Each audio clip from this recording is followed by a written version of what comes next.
हमारे यहाँ बहुत सारे बाबा आए। बाबा राम रहीम भी आए, आसाराम भी आए और ना जाने कितने सारे ऐसे बाबा आए और गए। एक बाबा और आए, थोड़े से वक्त में अपने आप को उन्होंने इतना ज्यादा चमकाया कि वो इस कदर चमक गए कि अब उसकी चमकाहट जो है वो मतलब वो बर्दाश्त नहीं कर पाए। और ऐसा ही हुआ बाबा रामदेव साहब में।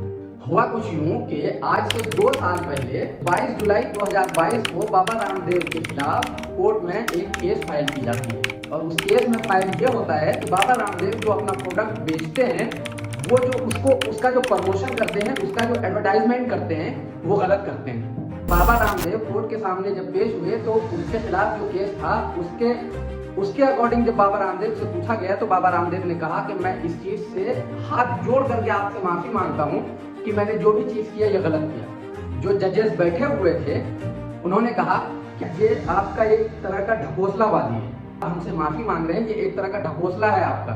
आपके पास नोटिस जाता रहा, आपने उस पर कोई एक्शन नहीं लिया, उसके बाद जब आप पर कोई एक्शन लिया गया तो आप जो है उस चीज में माफी मांग करके निकल जाते थे। लेकिन इस बार भैया ऐसा नहीं हुआ।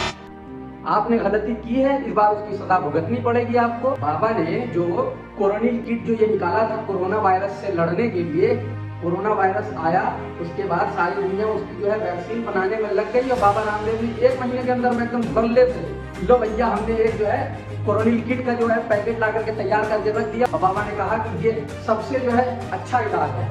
अब उस कोरोना किट को ये हमारे जो देश की गोदी मीडिया है तो वो भी किस तरह से प्रमोट करने लगी, जैसा मुझे लगता था कि भैया भगवान साक्षात उतर के इनके सामने में आ गए हैं और इनको अब कोरोना वायरस से सिर्फ एक ही शख्स बचा सकता है, वो है ये उनके बाबा रामदेव। इस तरह से उसके प्रचार प्रसार में लग गए, हेल्थ मिनिस्टर हमारे लग गए और बीजेपी के बड़े बड़े नेता उस कोरोना किट को बेचने के चक्कर में लग गए। ना उसका टेस्ट हुआ, ना उसने देखा कि उसका टेस्ट हुआ कि नहीं हुआ, किसी लैब में गया कि नहीं गया, ये सारी चीजें कुछ नहीं समझ में आई। बाबा रामदेव ने निकाला है तो हमारा इलाज होगा, कायदे का इलाज होगा। बाबा रामदेव ने कहा है तो अंधभक्ति में इतना घुस जाओ कि वो अगर कहें कि गोबर छाट लो तो गोबर छाट लोगे। उन्होंने कोरोना किट निकाला है तो वो समझ के निकाले होंगे, कोरोना वायरस खत्म हो रहा होगा। मेडिसिन मिला करके उसको जो है 550 रुपए में 549 रुपए में पूरा 3 पैकेट, अगर आपको अकेले लेना है तो भी आपके लिए उपलब्ध है, अगर आपको पूरा का पूरा एक किट चाहिए तो भी आपके लिए उपलब्ध है। अंधभक्ति में इस तरह से खो गए, मतलब सोचने वाली बात है। इस चीज को आप जरा गौर से सोचें समझें कि कोरोना जो बड़े बड़े डॉक्टर जिस चीज का दवाई बनाने के लिए 6-6 महीना साल भर लग गए और उसकी दवाई वैक्सीन आते आते 6 महीने लग गए, बाबा ने 1 महीने के अंदर थर्ड एकदम निकाला, उसके बाद पूरा बेचना चालू कर दिया। और उस कोविड के दौरान 2 साल के अंदर में उन्होंने 85 लाख अपना कोरोना किट बेचा है, 85 लाख, और उसने फायदा कितना कमाया, 250 करोड़। तो आप इनको क्या कहोगे, बाबा कहोगे या फिर बिजनेसमैन कहोगे? बाबा जी यही सोच रहे होंगे भला जो है योगा सिखा रहे थे, कहाँ आकर के फंस गए। इस फंसने से पहले थोड़ा सा और दूर चलें, जिस जाल में फंसे हैं उसकी अगर हिस्ट्री को थोड़ा सा जाने तो हम थोड़ा सा अगर पीछे चलें तो बाबा जी का जन्म जो हुआ है वो 1965 से 1970 के आसपास में, 1965 से लेकर के 1970 के आसपास में बाबा का पैदाइश हुआ। उनका नाम रामकिशन था। बाबा जी को अंग्रेजी और सारी चीजों में रुचि तो थी नहीं पहले ही से, बचपन से ही ये सारी चीजें वो पढ़ना नहीं चाहते थे, वो पढ़ना चाहते थे आयुर्वेदिक वगैरह। और बचपन में उनको हो गया था जो एक साइड में पैरालाइज, जिसको हम लोग बोलते हैं, एक साइड पैरालाइज हो गया, जिसकी वजह से आज तक उसकी आंखें यूं होकर के रह गई। यूं से जो है वो इस तरह से आज तक एक आंखों से उन्होंने वो चीज दिखाया है, वो चीज देखा है जो हम 2 आंखों से नहीं कर पाए। उसके बाद में वो वहां से स्कूल गए, स्कूल में उसका बच्चे सब जो है मजाक उड़ाने लगे। फिर उसके बाद उन्होंने जो है पढ़ाई छोड़ दी। फिर वहां से वो आए, एक गुरुकुल आए, गुरुकुल में उन्होंने वहां जो है गुरुकुल में उसकी मुलाकात हुई, उनके जो दूसरे जो साथी हैं उनकी मुलाकात हुई। उसके बाद में वो धीरे धीरे वहां पर रहे और उन्होंने जो है आयुर्वेदिक वगैरह वो वहां पर पढ़े गुरुकुल में, उन्होंने आयुर्वेदिक का ज्ञान लिया। उसके बाद में फिर वो जो है वो सारी दुनिया मोह माया छोड़ करके वो चले गए हिमालय ध्यान करने के लिए। और जब सारी दुनिया हर एक चीज को छोड़ करके आदमी ध्यान करने के लिए जाता है, जब किसी चीज को पाने के लिए जाता है तो फिर उसको हवस कहां से होती है पैसे की।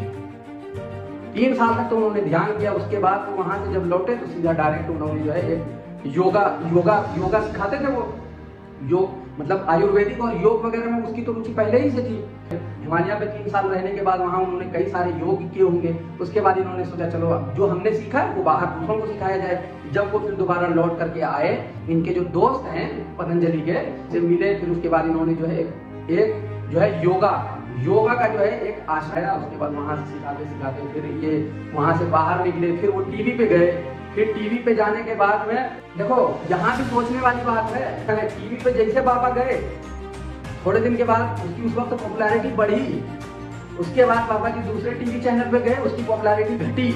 अब वो जब उसकी पॉपुलैरिटी घटी तो बाबा जी उस वक्त तक तो है वो एक साम्राज्य खड़ा कर चुके थे अपना पतंजलि का। ऐसा किया बाबा जी ने कि भैया देखो हम तो तुम्हारे चैनल पे आए थे, अब ऐसा करो तुम्हारा चैनल चल नहीं रहा है, लो जितने पैसे देने लो चैनल हमें दो। इन्होंने फिर वहाँ से शुरुआत किया, ऐसा शुरुआत किया। फिर वो जो है वो सारी चीजों में एक तरफ से लेते गए और घुसते चले गए। पहले इन्होंने जो है छोटा सा तेल साबुन बनाया, उसके बाद में फिर वो क्या बोलते हैं इसको, तेल साबुन से लेकर के अब वो कॉलगेट तक आ गए, टूथब्रश तक आ गए। उसके बाद में न जाने कितने शहद और पता नहीं क्या क्या चीजें पर आ गए। और 80 से 90% में इनका कहने का है कि हर चीज में गौमूत्र मिला हुआ है। और अंधभक्तों के लिए तो खैर कोई गौमूत्र क्या, गाय का गोबर मिला करके दे दो तब भी ठीक है। ये तो तुम्हारे लिए एक तरह का सबक है, ये तुमको ये चीज सीखना चाहिए इस चीज से कि अंधभक्ति अगर किसी की करते हो तो कम से कम सोच समझ करके करो। नकद भी अगर कोई इंसान करता है तो वो अकल से करता है। जब ये ध्यान करने के लिए गए थे तो वो वहां कायदे से ध्यान करते, मोह माया छोड़ देते, हो जाते, लेकिन नहीं, उनको अपनी एक भक्ति बनानी थी। और उसके बाद में एक तो हमारा हिंदुस्तान का जो मुल्क है वो तो वैसे भी अंधभक्ति में 3 हिस्सा डुबा रहता है। इन्होंने कहा कि 3 हिस्सा तो एक तरफ हो ही गया है, चलो एक हिस्सा बचा उधर। हम 2014 से पहले ये भी एक बात है, इस चीज को समझने वाली बात है कि 2014 से पहले उसका जो चलता था नेटवर्क एकदम बिल्कुल थोड़ा था। 2014 के बाद ही मुनाफा हो गया। छोटी सी मिसाल की, अगर वो उसकी जो है प्रॉफिट 2014 से पहले 2% थी तो अभी जो है उसकी प्रॉफिट सीधा का सीधा 200% है। जब बाप का साया सर पे होता है तो बच्चे उछलते हैं और फिर वो ये सोचते हैं हम जो भी करेंगे बाप तो हमारा है संभालने के लिए। भक्ति छोड़ो और सही रास्ते पे आ जाओ। ना कुछ तो सही, कम से कम साला गोबर तो नहीं खाने को मिलेगा। सही रास्ते पे अगर चलोगे तो गोबर तो नहीं खाने को मिलेगा, पेशाब तो नहीं पीने के लिए मिलेगा। अच्छा करोगे, अच्छा भरोगे, ये चीज ध्यान रखना। क्योंकि हिंदुस्तान के अंदर में न जाने कितने सारे भाग गए पैसा लेके करके। भक्ति करो, अंधभक्ति नहीं। भक्ति करो कोई बात नहीं, अच्छी बात है, लेकिन देख दाख करके। अंधभक्ति अगर करोगे तो फिर भैया यही कायदे से लिए जाओगे और इन्हीं सब चीजों का जो है फायदा दूसरा तीसरा उठा ले जाएगा और तुम जहाँ के तहाँ पड़े रह जाओगे, तुम मर जाओगे। तुम्हें देखने के लिए कोई नहीं आने वाला है, तुम्हें कमाना है, तुम्हें खुद खाना है, तुम्हें जो है अपना काम खुद करना है।